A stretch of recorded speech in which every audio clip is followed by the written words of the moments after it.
Hello Highlanders, how you doing? This is Nick Delgado, Central Cal FCA area rep. And for those of you that do not know who I am, I've had the privilege to speak at your McLane FCA huddle over the years. And my special connection to FCA and McLane is that I graduated from this awesome school back in 1984. And in talking with Mr. Cromier over the past week, we thought, hey, what a great opportunity that we have to share in an FCA huddle type way still with the Highlanders through video. With all that's been going on in our world and our nation and our community, schools being closed up for the time being, we thought, well, hey, that doesn't mean that we can't still stay connected, which is what FCA is all about. Getting together, having fellowship. Fellowship simply means being together. And so what we thought we would do is we would take our huddle to video. And so I hope this goes well with you and what I have to share, I'm excited about. We touched on it briefly in regards to faith over fear, and there just seems to be a lot of fear going on with folks, and I completely understand, especially with the uncertainty of our times. But one thing that we want to remind you, especially those of you that have a relationship with Jesus, is that God tells us not to fear. He says to fear not. But for those of you that may be watching this and you're like, well, I don't get this God talk. Well, I just want to remind you that God is in control of all things, that God loves you more than anybody else, and that He has a plan and a purpose for all of this. And though we don't see it, we can't understand it, we don't figure things out too easy, He does. And so with that being said, I just want to give you a brief little video huddle message on behalf of FCA and for my good buddy Mr. Cromier, that God is in control. And I was reminded the other day when I was visiting my parents just a mile that way towards Chestnut Avenue.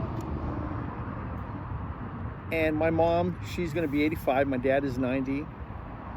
And when a lot of people are kind of bouncing around in fear and not wanting to connect with anybody, and I understand that, I respect that. But my mom, she's loved Jesus for a long time, and she has had an incredible faith that has impacted me in a huge way over the course of my life. She basically says, hey, listen, if God's going to take me with this coronavirus, then He's going to take me. But I'm not going to let that cause me to live in fear. I'm not going to let that stop me from sharing my faith and how much Jesus means to me. And that just impacted me in a huge way. My mom has always demonstrated that type of faith, but I don't know. It really touched me in a certain way where, you know, I want to share that with my friends. I want to share that with the huddles that I have the privilege to be a part of. Faith over fear. So I'm reminded in the Bible how there were 3 teenagers. And some of you Highlanders will remember this, but I kind of want to elaborate, expand on it a little bit more. In Daniel chapter 3, it tells us in this Old Testament book about 3 teenagers, Shadrach, Meshach, and Abednego. And I'm just going to take the next few minutes to highlight this story, but also how sometimes when we face our fear and figure out a game plan, it doesn't seem that fearful after all. Back in the early 70s, true story, on the other side of Fresno at Herndon and Maple, there was a Christian college, West Coast Christian College, and there was a guy by the name of Mike Lockhart. It's 1972, and it's a basketball game where they're playing the UC Santa Cruz Goals or something like that. Anyway, so they're ahead by 12 points, and there's just about 2 minutes to go, and guess what? The ultimate fear for some basketball players, he's the only one on the court. Yeah, that's right. Every other player on his team had fouled out. So now he is ahead by about 12 points with about 2 minutes to go. West Coast Christian College has the lead, and it's 1-on-5. And I won't give you the total breakdown on how that all went out when they went from 5 to 4 to 3 to 2 to 1. But nonetheless, now it's 1-on-5. 2 minutes to go. Faith over fear. What's he going to do? Is he going to just freeze and panic right then and there, or is he just going to continue playing basketball and deal with what comes his way? He gave it everything he had. Win or lose, he knew he was going to give it everything he had. So I'm just going to cut to the chase. West Coast Christian College, behind the one back of Mike Lockhart, they won. They won the game. They defeated the basketball team from UC Santa Cruz. And can you imagine what that bus ride home to Santa Cruz must have been when those guys lost 5-1? Anyway, when Mike Lockhart was being interviewed, he basically said he had no time to be afraid. He had to go out there and just play, win or lose. Well, I want to encourage you Highlanders, in the midst of all of this health scare that's going on, I understand and I'm with you in the sense of wanting to be respectful of people's space and staying at home and trying not to get contaminated or get sick. But I want to let you know that we serve an awesome God. And these three teenagers out of Daniel 3, they remind us of just how powerful and how awesome that God is. So real quick, Daniel is reminded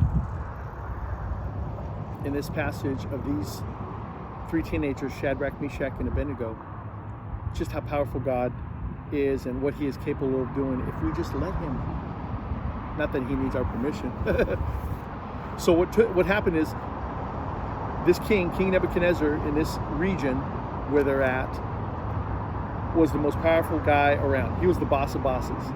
And he basically tells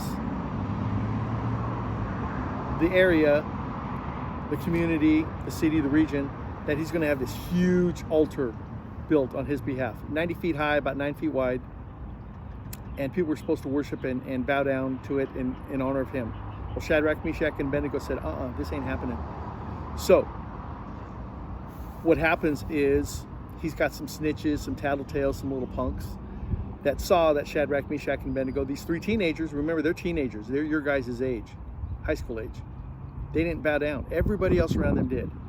So the king has the three guys, teenagers, brought to him, and he asks them, why didn't you guys bow down? What's going on? I like you guys, but this can't happen.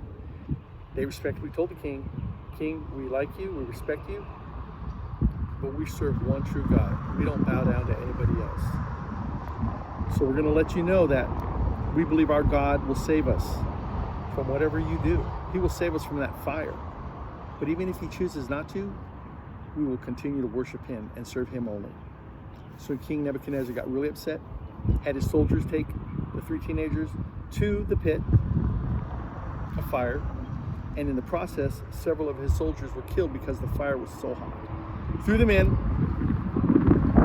Not but a few moments later, they realized that these guys aren't getting burned. So he has them brought out.